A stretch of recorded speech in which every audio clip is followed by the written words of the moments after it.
নমস্কার বন্ধুরা, আমি আবারও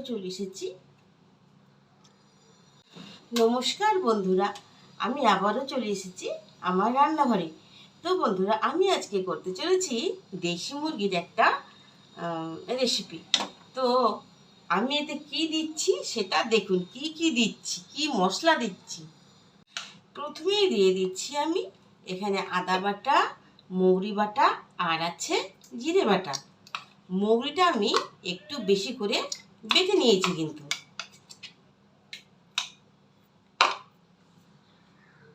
আর দিয়ে দিচ্ছি এখানে আদা রসুন পেস্ট। আমি একটু আদা রসুন পেস্টটা রসুন আর পেঁয়াজ পেস্ট, আমি ভুল বলেছি, রসুন আর পেঁয়াজ পেস্টটা এখন দিলাম। বন্ধুরা, দিয়ে দিচ্ছি পরিমাণ মতো লবণ। আর দেব আমি হলুদ। দিয়ে দেব আমি এখানে লঙ্কা গুঁড়ো।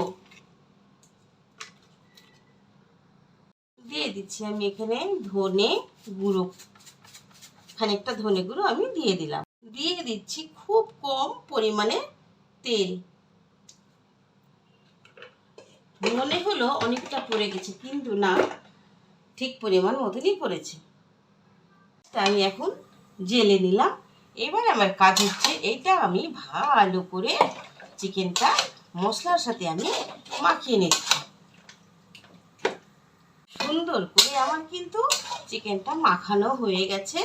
এইবার আমি এই যে নাড়াচাড়া করছি, ভালো করে নাড়াচাড়া করে আমি এখন ঢাকা দিয়ে কষতে দেব।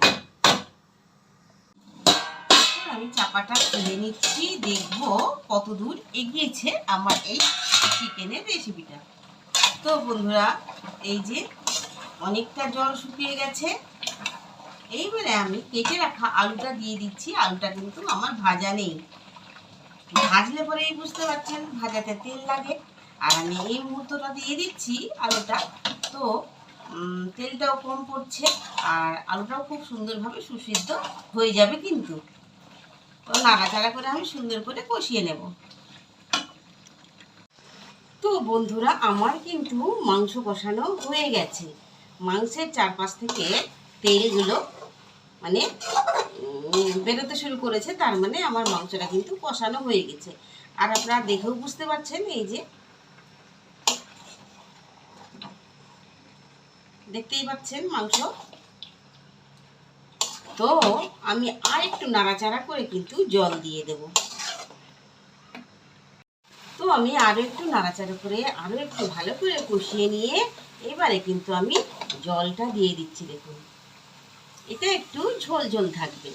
দেশি মুরগির মাংসে একটু ঝোল থাকলে না ভালো লাগে। জলটা দিয়ে দিলাম, দিয়ে আমি আবারও ঢাকা চাপা দিয়ে দেব। তারপরে আলুটা সেদ্ধ হলে আমি নামাবো। তো নামানোর আগে আবারও আমি ফিরে আসছি আপনাদের কাছে।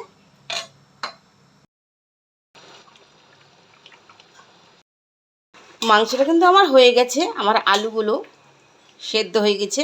মানে এই যে অনেক বড়টা ছিল কিন্তু গলে ছোট হয়ে গেছে, তার মানে আলুটা আমার কিন্তু সেদ্ধ হয়ে গেছে। আর দেখেও বুঝতে পারছেন,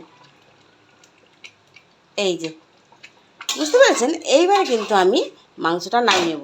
তো বন্ধুরা, এত গরমে আমাদের এখানে প্রচণ্ড গরম পড়েছে, তো বেশি কিছু দিইনি এতে। আমি গরম মশলা টশলা ইউজ করলাম না, আপনারা কিন্তু দিলেই দিতে পারেন। আর তেজপাতার কথা আমার মনে ছিল না। মাংসগুলোকে তুলে নিচ্ছি। আমার আজকের রেসিপি যদি আপনাদের ভালো লেগে থাকে, অবশ্যই আমার পাশে থাকুন, আমার পেজকে ভালোবাসুন। আর আমি যেন এগোতে পারি এই ব্যবস্থাটা অবশ্যই করুন।